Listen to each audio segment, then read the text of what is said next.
สาธุอันว่านั่งบอกว่าอันหันลีอนุโมทนาสัมยินดีบอก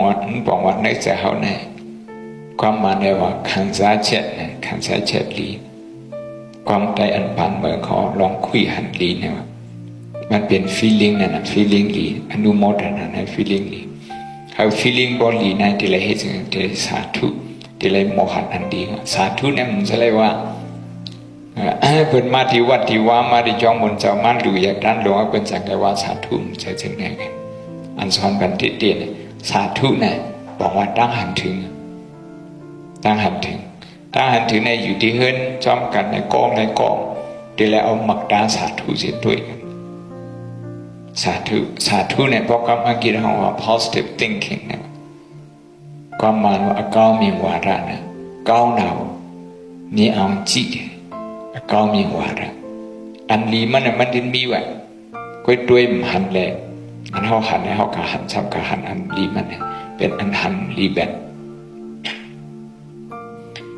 ความไทยกับคนทั้งว่ามองแง่ดีมองแง่ร้ายโดยภายดีเลยต้องโดยภายจ้าโดยภายให้เพราะเป็นความผ่านที่โยนิโสมนสิการะอโยนิโสมนสิการเพราะมีโยนิโสมนสิการนะรถด้วยทุกขาด้วยลองหยาบลองผืดเนี่ยยังเป็นกุศลอยู่เพราะหมดด้วยเนี่ยเพราะเป็นอโยนิโสมนสิการะเป็น negative thinking เนี่ยด้วยอันดีมันด้วยเขานุ่งโค้งหมดเลี้ยงหมดไว้อย่างไรด้วยเนี่ยใจยังไปซื้อเจอเนี่ยเป็นโค้งหมดเลี้ยงหมดด้วยเขาดีพักหวานในมีปากนาเขาเนี่ยใจยังไปซื้อเฮ็ดสร้างไว้เฮิรนเหยื่อเฮิรนลงอยู่ในเฮิรนเหยื่อเฮิรนลงเนี่ยใจเนี่ยมันไปซื้อเลยมันขาดทีแล้วมันได้ขาดที่เฮิรนเนี่ยมันขาดทีแล้วมันได้ขาดที่ทั้งกินขาดทีแล้วมันได้ขาดที่คนลงตั้งไว้เนี่ยขาดทีแล้วมันได้ขาดที่รถที่ก้ามันขาดทีแล้วนะขาดที่อันหมักดานเขาด้วยหมักดานเขาด้วยเพราะเหมือนเช่นนั้นเขาว่าเขาเสพมันตาไว้นะเขาจะพูดเสพมันเพราะมันตาเขามันจินใช่ในเขาด้วยพาของมันจิน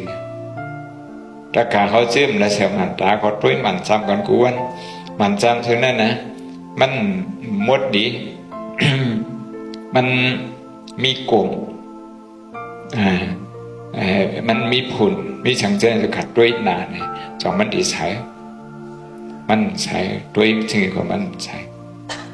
มันอยู่ที่มันนะมันอยู่ที่มูลนะอยู่ที่มูลนั่นมันมาทำไว้มันมาเป็นขีดาไว้นั่นก็บนนั้นที่เราเจ็ดเป็นมูลเนี่ยก็บนนั้นในสาธุเนี่ยเป็น psychological exercise เป็นป้ายใจแต่ที่พึกตั้งใจเขาเนี่ยหันอันลีมันที่นอกเมืองในเป็นเหตุการณ์รีเสิร์ชเป็นเหตุการณ์ค้นคว้าลองในนั้นที่ชั้นจอมเมชิกันที่เมืองอเมริกันชั้นจอมซิซิลีชาวสายเมืองมังรายเนี่ยคือสภาเกียงตุเนี่ยก็เห็นที่นั่นมาเห็นมันจะเห็นที่เคมบริดจ์อันปรับมันไหนปรับมันอันมันจะเตรียมลองเจงตุงนั่นนะเจงตุงโครนิเกอร์ดังวัดบาทดังโครนิเกอร์สองปรับสั้นสมิชิกันเขาพิมพ์บันเป็นปืนไต้อันมันจะขึ้นเตรียมไว้เป็นภายอังกฤษที่เรียกว่ามันจะปิดเงี้ยนะครับพินเอาภายพินน้ำไต้ขึ้นมาไม่เปลี่ยนเป็นภายอังกฤษ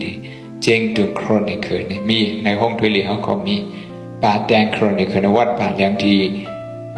เมืองเจงตุงแน่ มีเสามีแคบหินอัน6 ปักผีพายบอก7 ปักผีนะเตรียมให้ เป็นลีกเมืองสุโขทัยนั่นเตรียมไว้ว่าพุทธศาสนามาถึงที่เจียงถูกเมืองแล้วเนี่ยพุทธศาสนานั่นอันมาหอดทั้งเมืองเขาเนี่ยก็หอดทั้งเสนวีฉะนั้น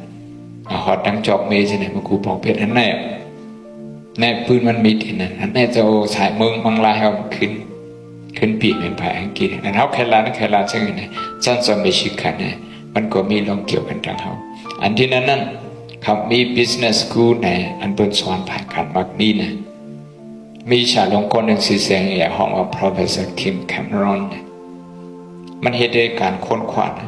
อันเป็นเหตุคอมพานี คงนี้นั่งจะแล้วคงมันนี้มีคนเหตุการณ์หมด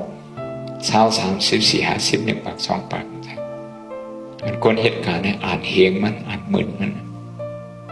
บนห้องว่า500 Fortune Company ในคำผ่านเนี่ยอันเงินคำนำเลยเพื่อนคอมพานี5 ปากอันเรียกเห็นเขาสินะเรียกเห็นว่าอันเรียกมันอันเขาอุบกันนะคอมพานีเขาจะเขาอีสังอุบกันนั่นน่ะเขามีสาธุความหลัดเนี่ยมีสาธุเพราะอังกฤษเนี่ยมันมี2 ข้ออายนิโสมนสิการะนะเพราะเอามักตาอันมีขีตาขีผุนเช่นไอ้ด้วยกันเนี่ยอันปาลีของอายนิโสมนสิการะก็อังกฤษคำว่า what's wrong เนี่ยเขาขัดด้วยที่นั่นเนี่ยด้วยดีพิษมันด้วยดีพิษมันด้วยดีพิษมันเนี่ยนะครับไม่ดีพิษมันไม่ดีพิษมันเพราะการไม่ดีพิษเนี่ยหนึ่งคนอันเฮ็ดพิษเกาหลีคนอันเฮ็ดพิษอยู่ตั้งคางด้วยเกาหลีออกเจอกูกัน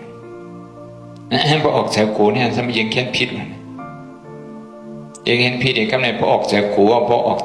อกจากกูให้แลเฮ็ดพิษไหนยังพิษยังลองยุ่มดูไหนย่อมกว่าย่อมกันบนหอคอนฟิเดนต์เนี่ยลองสถานในตัวเนี่ยย่อมกันสถานหรือนาการก็ย่อมกว่าเฮ็ดเจอไหนแล้วคนออกขันเนี่ยนะมันเขาห้องว่า start turnover เนี่ยในปีเนี่ยคนออกขันเนี่ยก็เป็นสังไรเป็นเส้นไหนของเขาถึงว่าเป็นnegative energy มีไว้ที่นั่นคนไหนมันพดด้วยเนี่ยคนเหตุการณ์นั้นกันพดด้วยเลยก็มันทำผิดกันด้วยที่ยอมกันอันดีนั่นแหละมันเขาพึกด้วยแล้วก็หันนั้นกัน